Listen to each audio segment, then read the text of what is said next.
Hello everyone, so welcome to part 5 of this series of videos about effective and creative ad messages. And I'm going to talk about means and training and values in advertisement.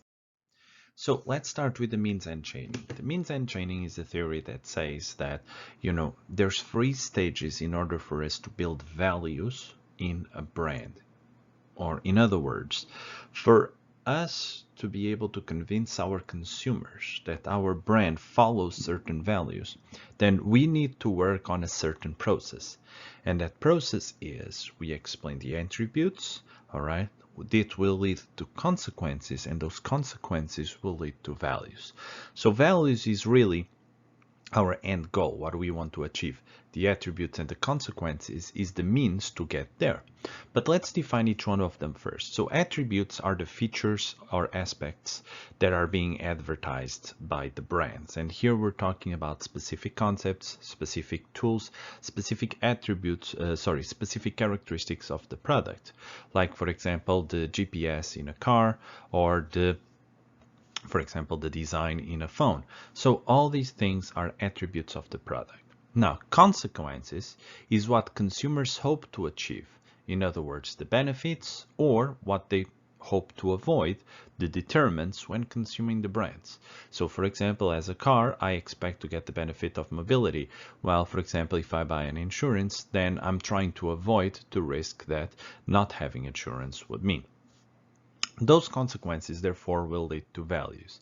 And values represent the enduring beliefs that people hold regarding an important thing in life, regarding, in this case, a certain brand.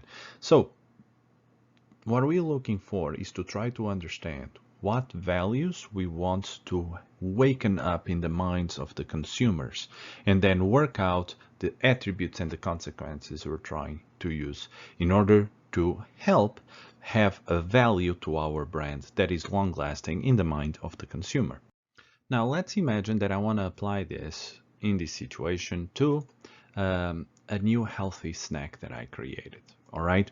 So my product has mainly 3 characteristics. It has the 3 attributes. It has low fat, there's many flavors available, and it's very high quality. In other words, people are happy with the flavor of it. Now, the low fat is an attribute. What's the consequence of it? Well, if it's low fat, then people will perceive it as being healthy. And if it's healthy, then the values that they will get is the value of self-respect, because they're knowing that they're consuming something that is good for them, and at the same time wisdom, because when you consume something that is good, you feel smart, you feel like you're doing the right thing. So therefore, this is the values that I'm trying to awaken with this attribute. Now, many flavors will lead to a variety of choice as a consequence, and variety of choice is linked to the value of freedom. Okay, freedom of choice, freedom of having different options, the freedom that you're not just stuck with one option. All right, and this was one of the values that back in 1984, when Apple released the Macintosh commercial, that they were trying to awaken in the minds of the consumers. Then we have high quality. Now, high quality, the consequence of that is therefore great tasting, and great tasting will lead to values such as happiness, pleasure, and at the same time a certain level of lack of self-control. So the values that we're trying to get don't need always to be positive or good, but here what we're trying to do is to create values that create a better experience on the basis of our product. So what are the most important values to consider?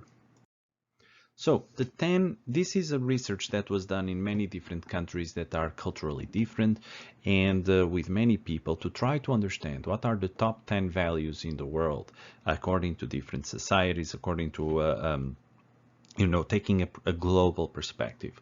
So the 10 most important values in the world are: number 1, self-direction; number 2, stimulation; number 3, hedonism; number 4, achievement; number 5, power; number 6, security; number 7, conformity; number 8, tradition; number 9, benevolence; and number 10, universalism.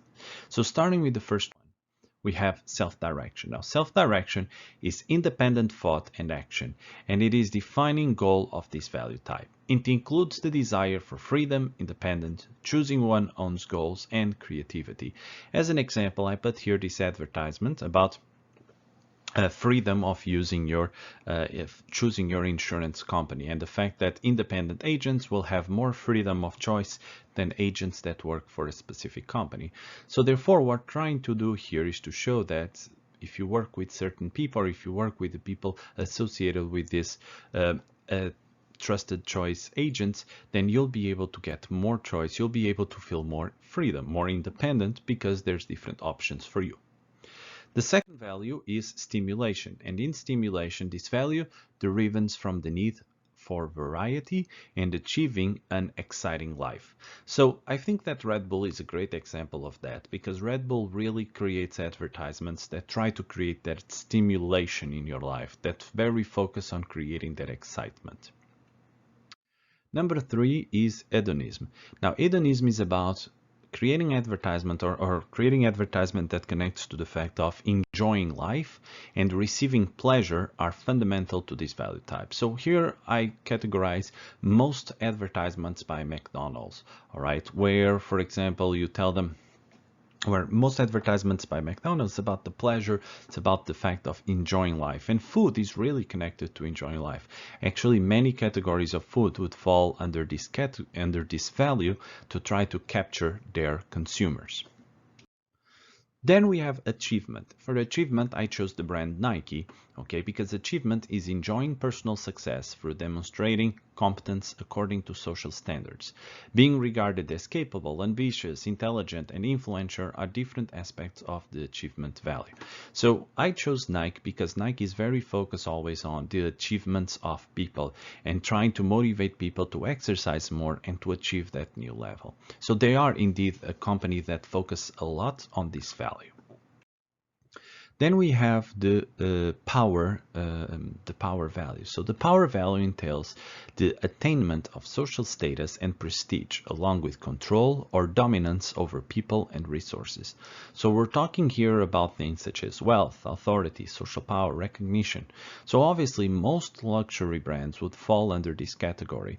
Now for this specific brand, I chose the example of the Omega watch with the James Bond Quantum of Solace movie, where you try to say that, you know, this is the watch of James Bond, and therefore if you use it, you will also feel that power. Then we have security. Now, security is number 6, and it's the essence of this value type is the longing for safety, for harmony, and for the stability of society. This value includes concern for personal and family safety and even national security. So here what I chose is the company BMW.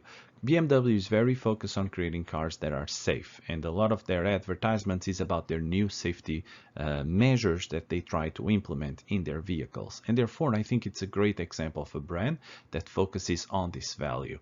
They try to associate the brand BMW with safety. Then we have conformity. Now, conformity is about self-discipline, obedience, politeness, and in general, restraining from actions and impulses that are likely to upset or harm others and violate social norms. These are the roots of this value type. Now, for this one, I decided to choose this example of smoke alarm advertisement, where it's trying to tell people, be careful with your smoke alarm, be careful, make sure that you change the batteries, that it's safe, because it's very dangerous. So in this case, it's about obedience.